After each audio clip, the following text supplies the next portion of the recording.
बिस्मिल्लाहिर्रहमानिर्रहीम। नाज़रीन, मैं हूं आपका होस्ट मलिक साजिद और आप देख रहे हैं एमपीपी न्यूज़। इस वक्त मैं मौजूद हूं अपने स्टूडियो में और मेरे साथ यहां पर दो शख्सियात मेहमान मौजूद हैं जो किसी तारुफ की मोहताज नहीं है और माशाल्लाह सहाफ़त के अंदर इनका एक बड़ा एक्सपीरियंस और बड़ी गहरी निगाह रहती है। मेरे जो पहले मेहमान हैं गुलाम असगर साई साहब, जो कि पेशे से एक उस्ताद भी हैं, टीचर हैं और सहाफ़त में उनका बड़ा गहराई से एक ताल्लुक़ है और वो प्रेस क्लब बनबोसन के सदर भी हैं।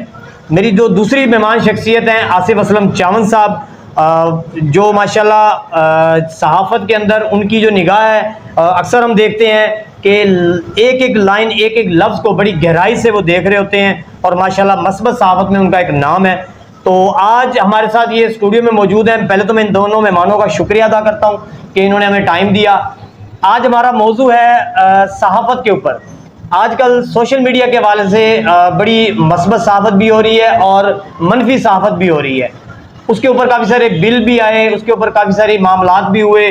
एक बिल पिछले दिनों पेश किया गया जिसको अभी तक पास नहीं किया गया, जिसमें जो सोशल मीडिया वेब चैनल्स थे और PDF अखबारात थे उनको नेशनलाइज किया जा रहा था, उनको रजिस्टर्ड किया।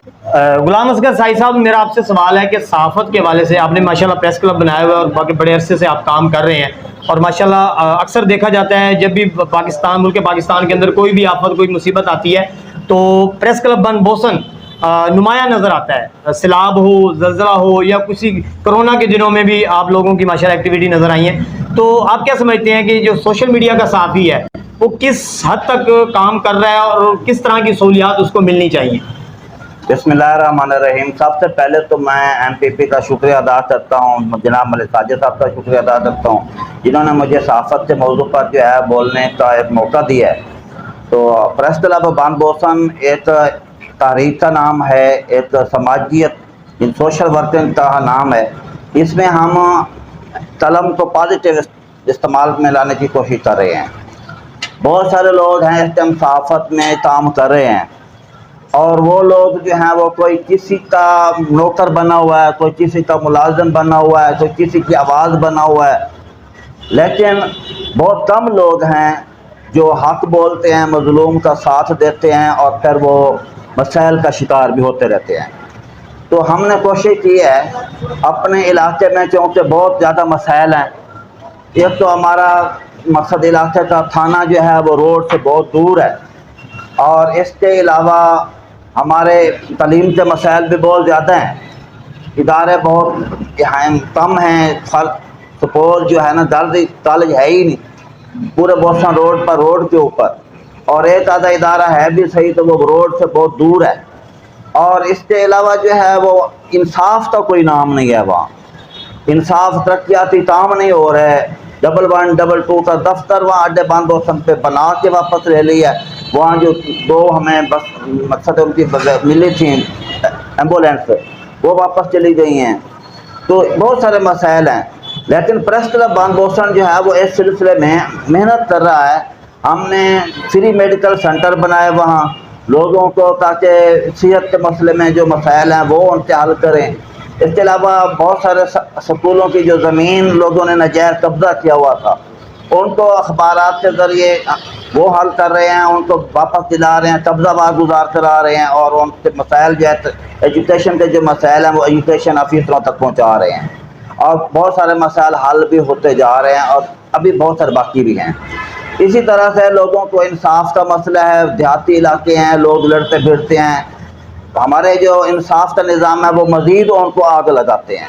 वो एक पार्टी आ गई है उससे पैसे ले लेते हैं, दूसरी पार्टी आ गई उससे पैसे ले लेते हैं और ज़िम्मेदार वोट लेने के लिए उसको भी खुश करते हैं, उसको भी खुश करते हैं, उनके दरमियान सुलह के लिए वो कोशिश ही करते हैं। तो प्रेस क्लब बनबोसन ने कई मामलात में सुलह का किरदार भी अदा किया है, बहुत सारी पुरानी लड़ाइयाँ ख़त्म कराई हैं। इसके अलावा हमारे जो हैं प्रेस क्लब बनबोसन के साथी बहुत मेहनती हैं। हमारे यहाँ जो हैं वो मकसद नौजवान दोस्त हैं, वो मीडिया से भी तल्लुक़ रखते हैं, मुख्तलिफ अखबारात से भी तल्लुक़ रखते हैं, चैनल से भी तल्लुक़ रखते हैं और सोशल मीडिया से भी तल्लुक़ रखते हैं।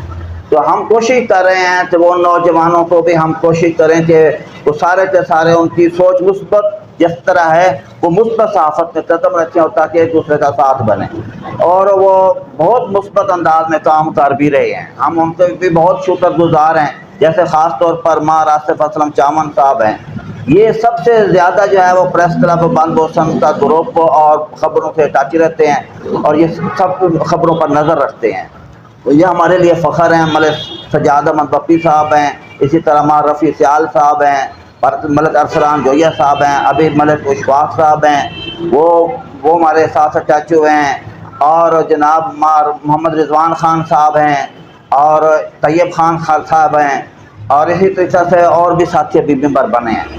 بہت سارے لوگ ہیں، بھائی اقبال قریشی صاحب ہیں، انہوں نے بھی ہمارے ساتھ جو ہے بہت سارے پروگراموں میں بھی شرکت دی ہے.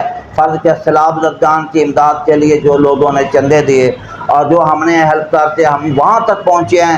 تونسے سے آج کھڈ بوزدار وہاں پہنچی. ایک بستی ایسی تھی جہاں 100 گھروں کے اوپر سے پانی گزر گیا تھا، اور وہاں ہم نے ایک ایک گھر کی فہرست بنا کر وہاں ہم نے خود اپنے سروں پہ گٹو اٹھا کر وہ تھیلے اٹھا کر ان کے گھروں تک پہنچائے. مطلب آپ نے ریسکیو کیا ان عوام کو، ان لوگوں کو مکمل آپ نے خود جا کے اپنے ہاتھ سے مطلب وہ دیا راشن ان کو اس طرح کیا. بالکل ہم نے ماشاءاللہ آپ کی ایکٹیویٹی بڑی اچھی نظر آتی ہے. میں دوسرے مہمان ہمارے جو بیٹھے ہیں آصف اسلم چامن صاحب، ان سے ہم بات کرتے ہیں. آصف بھائی ہمیں یہ بتائیں کہ آپ کیا سمجھتے ہیں اس وقت جو سوشل میڈیا کا جو صحافی ہے، ویب چینلز کا صحافی ہے، وہ ہر گلی محلے میں نظر آ رہا ہوتا ہے، تو کیا سمجھتے ہیں کہ ان کو کس طرح کی سہولیات ہونی چاہیے گورنمنٹ کی جانب سے؟ ان کے لیے کوئی علیحدہ ایک سیٹ اپ ہونا چاہیے، ان کو بھی نیشنلائز کیا جائے، اس طرح کا کوئی آپ اس بارے میں کیا کہیں گے؟ جی ساجد بھائی، سب سے پہلے تو میں آپ کا شکریہ ادا کرتا ہوں، آپ نے دعوت دی ہے، حوصلہ افزائی کی ہے، عزت سے نوازا ہے. دوسری جو بات آپ نے کی ہے کہ سوشل میڈیا پہ پازیٹیو صحافت جہاں بھی ہو اس کی قدر کرنی چاہیے اور اس کی حوصلہ افزائی کرنی چاہیے. اور دوسرا آپ کہہ رہے ہیں کہ اس کو سوشلائز کر رہے ہیں، گورنمنٹ اپنے اس میں لے آئے، دائرہ کار میں لے آئے، یہ سب سے اچھا ہے. چیک اینڈ بیلنس نظام ہونا چاہیے. دوسری بات یہ جو صحافت ہے اس کو بیشاں یہ ایک تلوار ہے، ایک قلم ہے، قلم کی ایک پاور ہے اپنی. اگر اس کو پازیٹیو کو استعمال کر رہا ہے تو یہ ایک جہاد ہے، تو پازیٹیو طریقے سے اس کو ضرور کرنا چاہیے. اور گورنمنٹ کو بھی چاہیے کہ اس کو ایک دائرہ کار میں لے آئے تاکہ اس کا مس یوز نہ ہو سکے. سوشل میڈیا پہ جو اس وقت صورتحال ہے وہ ہر بندہ اپنی مرضی سے جو اس کا دل چاہتا ہے وہ لکھ دیتا ہے. جب یہ ایک دائرہ کار میں آ جائے گی، اس کی چیک اینڈ بیلنس نظام شروع ہو جائے گا، تو میں سمجھتا ہوں کہ اس میں بہتری آئے گی، تاکہ ایک گورنمنٹ کے تحت پورے نظام کے تحت جب جو چیز آتی ہے تو پھر اس کو بندہ صرف پازیٹیو ہی استعمال کرتا ہے. بھائی آپ سمجھتے ہیں کہ یہ بلیک میلنگ کی جو صحافت ہے وہ ختم ہو جائے گی اگر اس کو نیشنلائز کر دیا جائے گا یا اس کو ایک دائرہ کار میں لے آئیں گے؟ اس میں کمی آئے گی ظاہری طور. اس میں جب ایک چیک اینڈ بیلنس نظام ہوگا تو پھر ہر کوئی اس کو استعمال کرنے سے پہلے ضرور سوچے گا کہ میں نے اس کو ایک قانون کے دائرے میں رہ کے استعمال کرنا. جی بہت شکریہ آصف صاحب. میں دونوں مہمانوں کا شکریہ ادا کرتا ہوں اور پروگرام کے آخر میں ایک ہی بات کہوں گا کہ یہ ملک پاکستان ہمارا ہے اور ہمیں اس کی قدر کرنی چاہیے. انشاءاللہ ملیں گے ایک نئے پروگرام کے ساتھ، اس وقت تک کے لیے اللہ حافظ.